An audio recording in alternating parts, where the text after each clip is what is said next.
came late, but I didn't know if the missile defense implications had been talked about. The missile defense, what that insanity is all about. Anybody mention talk about that yet? I'm so glad you asked this question. You know, today is the 32nd anniversary of the landing on the moon. And, you know, my uncle was the senior project engineer with Grumman that helped design the lunar module, the LIM as they called it, that took Neil Armstrong to the moon.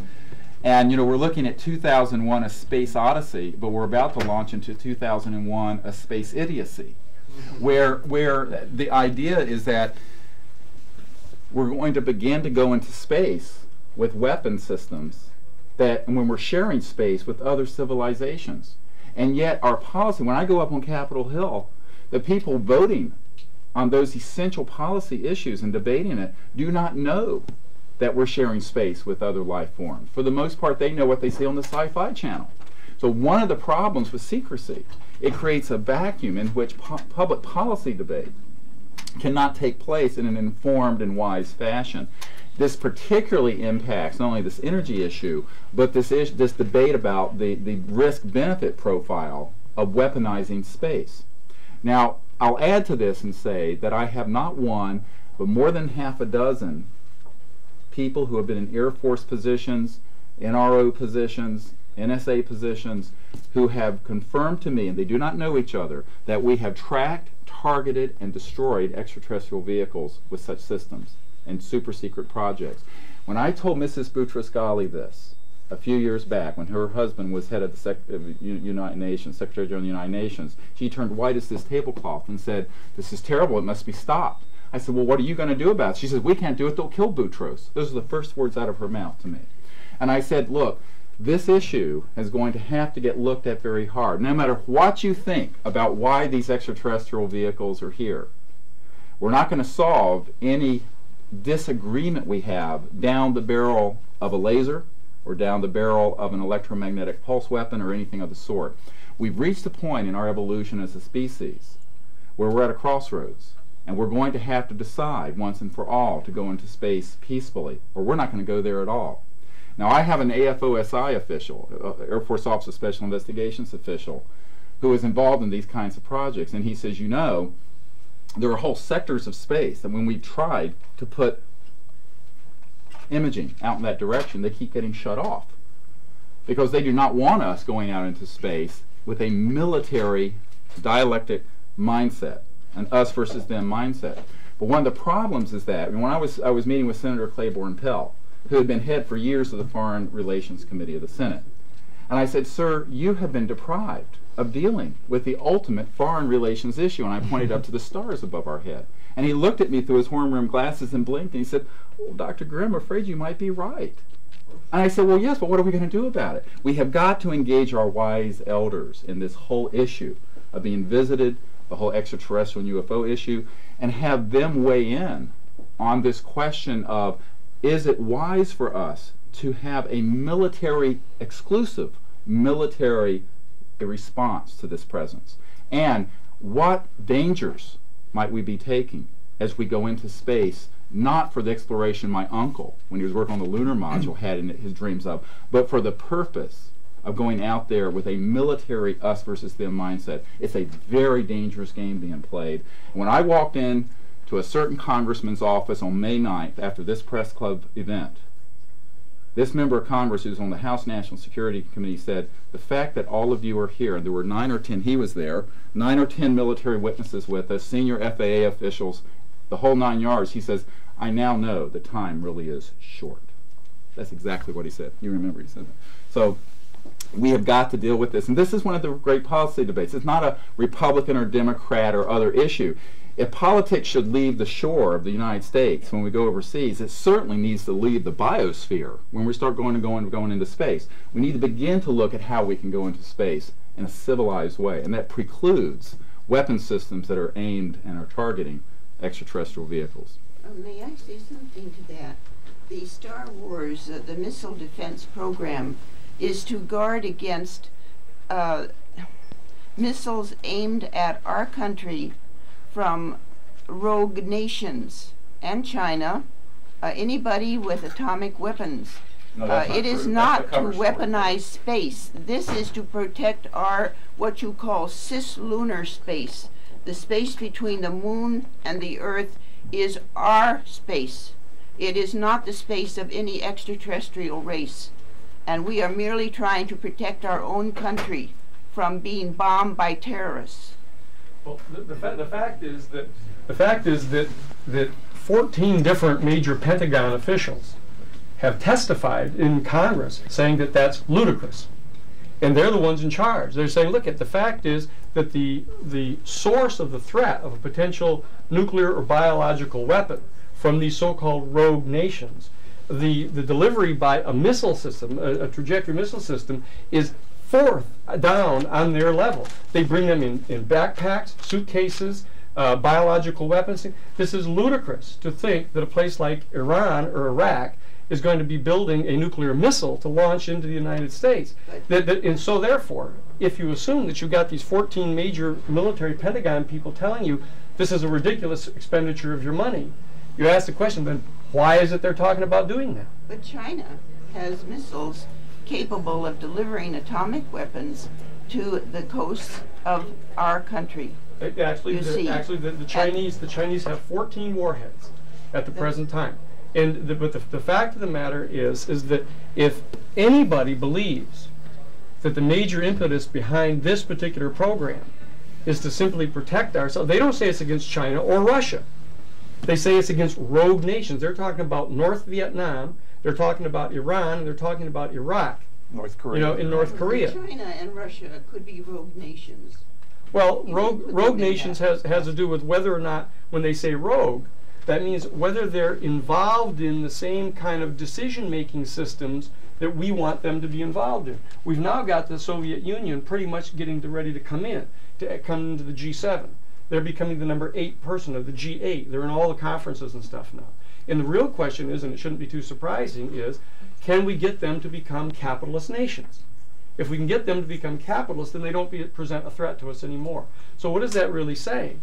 What it's really saying is that we're trying to figure out a way to protect a capitalist system, and all of those who are included in are not considered rogues anymore. But anybody who's not in the capitalist system is considered a rogue. And what the military is telling us is that those nations are not likely to try to be able to develop a ballistic missile system to deliver these catastrophic weapons, because it's totally easy to do it any other way. There's 3 other ways that they can do it that cost them the cost of an airplane ticket. You know, in a backpack. There are nuclear backpack delivery systems that it'd be ridiculous for them to engage in a multi-billion-dollar investment program which can be monitored by satellites. It's just not realistic. What are you saying, Danny? What is the program for? Any way we can. What I'm saying That's all I'm saying. What I'm saying is that the actual motivation of the program is much more likely to be something else, such as is to protect our planet against potential extraterrestrial civilizations. Is that because that's where it could be effective. If you put up a satellite system that has laser weapons that can target these devices and move in with photon weapons, with pulse weapons, with laser weapons, etc., that is where the real danger of this is going to be. To mount that type of a weapon system, when in fact all of your major military experts are telling you that this is a ridiculous expenditure of money in light of how the delivery system will really be made. All I'm saying is that we need to understand that when you get one of the 2 political parties taking a firm position on this thing in advocating this type of a multi-billion-dollar expenditure, which, by the way, is going to be those billions of dollars are going to be flowing right out of the coffers of the taxpayers into the hands of the major military-industrial complex, who are in fact paying direct campaign contributions that help finance the election of almost everybody in that particular political party. You know, this is dog bites man. You know, this is not anything surprising. This is like things have gone on for 100 years now. So I'm saying is that because someone raises those particular facts, it doesn't mean that one is polarizing the UFO community in a left-right kind of fight. What it really means is that those who believe in an entirely new and different paradigm, a peaceful paradigm that is integrating us in a sustainable energy system, etc., are in fact trying to establish as advocates a new worldview. Now, people may attack them who have vested interests contrary to that, and then assert that this is controversial because they're trying to controvert it. But that we need to try to get beyond that type of thing and not just buy into the kind of argument A and argument B of the typical Republican and Democrat or liberal and conservative positions. I should also point out that we have many members of both parties that are supporting what we're attempting to do here. They don't know what to do with it because they're frightened of how the media might treat them because of the ridicule factor. But I can also tell you that Carol Rosin, who for the last 4 years of Wernher von Braun's life was his personal spokesperson and was one of the highest women and corporate managers in the aerospace industries at the time, was told on Wernher von Braun's deathbed, told her that we were building weapons to put in space, and the first identified enemy would be the Soviets. Then it would be rogue nations and terrorist states.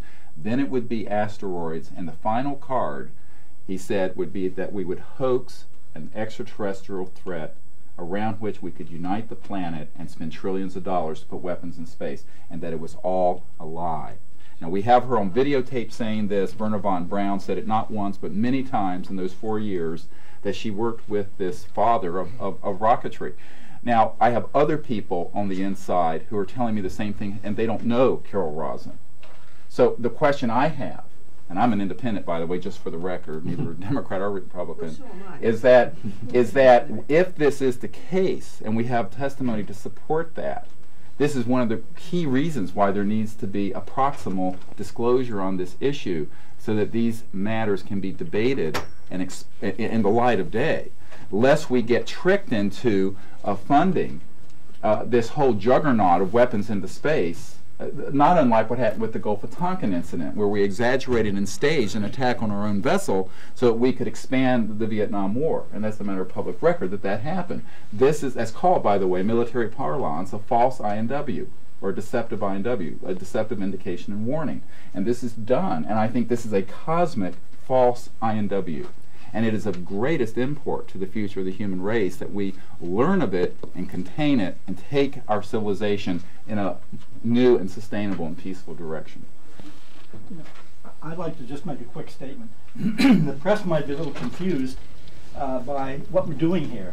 We're investigating the UFO phenomenon. And we have brought up, on one side, a whole very controversial issue, which is the free energy issue, which may or may not be real, may or may not have any connection with UFO subject whatsoever. We don't know that yet. We've also brought up a whole range of political issues which range on the idea of the UFO phenomenon being somehow benign and wonderful, and if we could only connect and the things would be wonderful. We don't have an iota of evidence that the UFO occupants have our best interests at heart, or that they are going to be ultimately benign. They might be, let's hope they are, but we don't know that yet. We don't know whether the free energy issue has anything whatsoever to do with this. We're trying to examine the UFO issue and what's happening to individuals who are abducted and taken, and the kinds of treatments that we have to develop to help those people through their post-traumatic stress disorder and so forth. What is the physical evidence supporting the reality of the UFO phenomenon? That's the central issue. Even government cover-up issues are slightly different, because there can be 1,000 reasons why certain people can be misled by their colleagues, by other government officials. It's very, very hard to sort out those issues. One reason I've stayed away from them, because it is the ultimate can of worms. I'm not opposed to looking into government cover-up issues. We also, I think, have a strong edge of paranoia. Somebody mentioned the issue of if such and such were demonstrated, the person would be immediately terminated. I've been talking against government secrecy and against the government policy about the UFO phenomenon for 21 years. I'm still alive, 26 years. I'm still alive and kicking. I don't know anybody who was quote-unquote terminated. The government is working hard to keep this a secret, and all efforts to try to get this out into the public domain have my complete support. But I don't think we should tangle it up with free energy issues. I think we've got to keep ourselves straight here, or the idea that somehow if we could only connect with the UFO occupants, somehow we could feed the hungry nations. Maybe we could, but maybe we couldn't. There are problems with all of these associations. I think there have been some very soft associations being made here, premises that have been connected with other premises that don't bear very heavy study. And as far as I'm concerned, I want to stay with the main action, not the peripheral issues. Well put.